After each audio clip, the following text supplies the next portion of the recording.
Hey, my eyes are up here.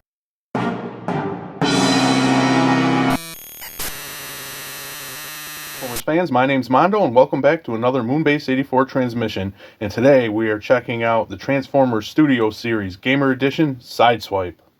But before we get into checking out Sideswipe, I have to do the obligatory YouTube begging. So if you can hit that like bell, maybe consider subscribing and all that jazz, I'd be much appreciative.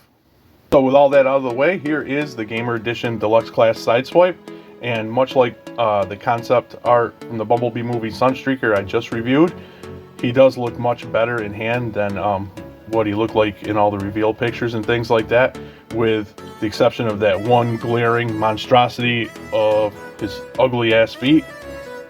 To me, it looks like Devastator ripped his legs off like he did in issue 6 of the Transformers Energon universe, and Wheeljack came along and just threw some whatever flat metal panels on his stumpy legs.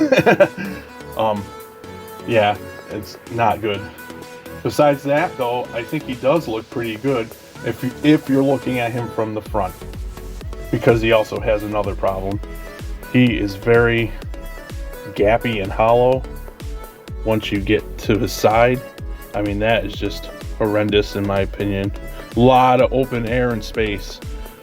Very ugly. That's why. But from the front, he looks pretty cool, and we'll take a closer look. Like, I'm really liking his head sculpt, and like I said, all his chest. If you're looking at him from the front, this looks pretty nice. Even the feet a little bit, it isn't too bad. But yeah, here's the front. He has some nice details. He's got his wheels. But again, that is just atrocious. I mean, really, it just looks like flat metal panels were affixed to his legs. And even from the back, he doesn't look too bad. Of course, I've got his weapon there. Stores on the back nicely. And there's the ugly feet. He looks good, really, until you get to the feet. A little bit of hollowness here, but not bad. And as I said, the feet, and that is just atrocious.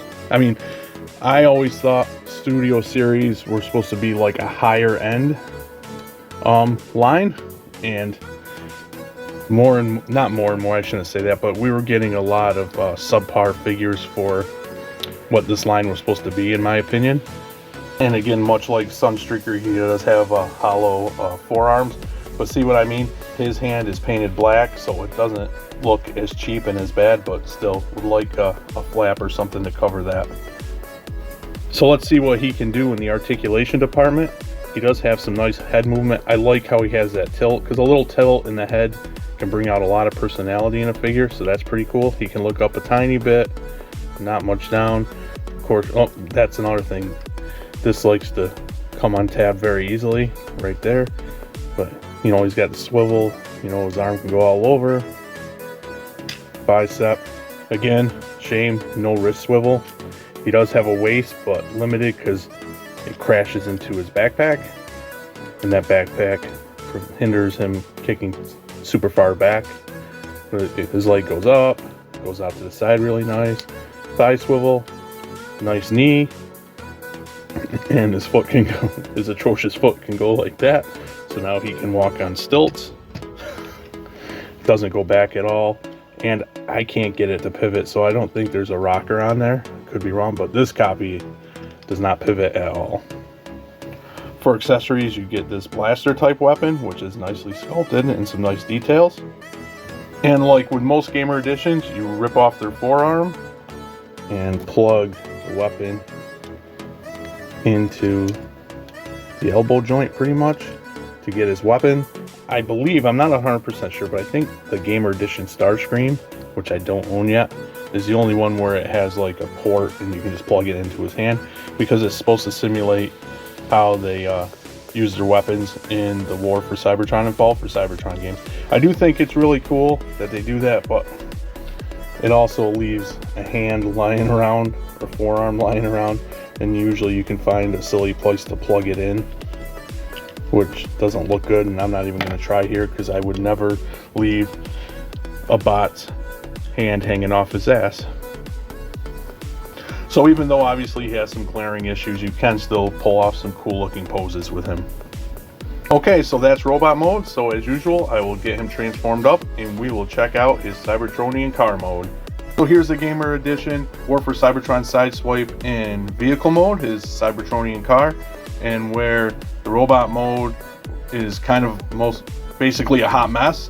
The car mode, the Cybertronian car mode, does not disappoint. I think it looks really, really awesome and definitely is accurate, very accurate to what we saw in the game. So here's the front, nice Autobot badge. You got some nice paint work, the silvers, some nice detail on the side. I wish this was painted up a little bit on the side. There's his wheels. There's a top view. The back is even really cool. And of course you get the Autobot symbol here. And that is what you saw in the game when he transformed into his car mode. So that is really awesome. Very game accurate. And of course you can take his weapon and plug it into the top like so. So that looks really, really awesome. And you could, if you wanted to, you could also plug it backwards and maybe put in a blast effect. He rolls nice and decently. So yeah, really cool, accurate, fantastic Cybertronian alt mode for Sideswipe. And here's Sideswipe with the Studio Series Bumblebee movie concept art Sunstreaker in his alt mode, and I think they look really cool stacked up next to each other. Really cool to have the brothers in their Cybertronian forms. So overall, what do I think about the Transformers Studio Series Gamer Edition War for Cybertron Deluxe Class Sideswipe? He's a mixed bag. I'm really disappointed with the robot mode.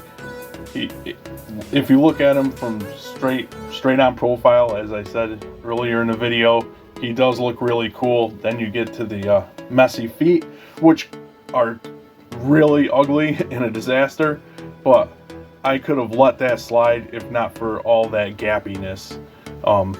Once you start turning him around, like you can see right through him in several areas, so that's a shame. What saves him is this fantastic Cybertronian car mode. But yeah, a lot of lost potential with this guy. Perhaps some better engineering in his robot mode, and he would have been probably one of my favorite releases of the year. But that being said, this is actually not my copy. I borrowed this from my buddy Shockwave, and he's the one that actually picked up my Sunstreaker for me, and then he loaned me this so I could review it.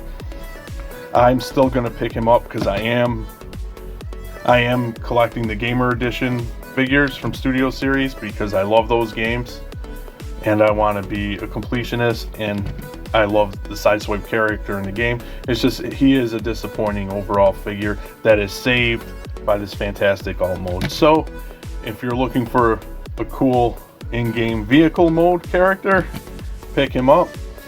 I mean, who knows, maybe some of that stuff doesn't bother you as much as me, but for me, he's kind of disappointing. And every time I look at him in robot mode, I'll think, oh, what could have been. I would dream about what could have been. With that being said, I'm keeping that in there because I am not perfect. I'm a fan and not an expert. So comment and tell me what you guys think about this Sideswipe. And as always, thanks for docking.